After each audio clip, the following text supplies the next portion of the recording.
sa issue na nilinaw ng Vice Presidente na wala silang away ng Pangulo at wala rin daw siyang problema kay Pangulo Marcos Jr. bilang tao.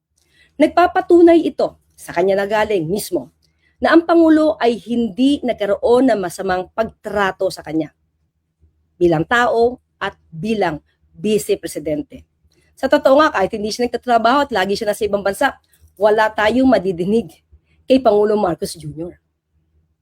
Pero bakit pinersonal ng Vice Presidente yung galit niya? Kailangan kumausap pa siya ng taong willing na gumawa ng kanyang utos na ipapatay ang Pangulo Marcos Jr., si First Lady, at ang dating House Speaker Romualdez.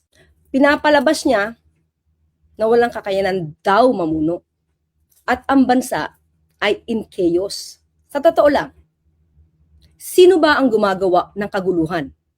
Sino ba yung nagbabalak ng destabilization? Hindi ba ang grupo nila? Dahil gusto nilang makuha yung posisyon mula kay Pangulo. At sasabihin niya na karapatan niya magsalita bilang ordinaryong citizen ng bansa. Malaya ang bawat Pilipino na magsalita. Pero hindi dapat mga fake news. Hindi dapat panloloko sa katotohanan. Lagi niya sinasabi na walang nagawa ang Pangulo. Taliwas.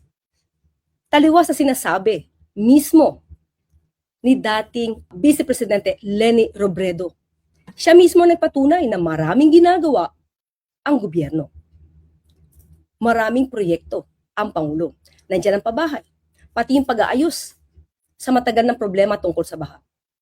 Tandaan natin, kahit nasa Davao City na mismo, sana ibukas niya yung mata niya dahil yung pabahay na nandiyan dyan sa Davao City, naramdaman ng mga Davaoeños.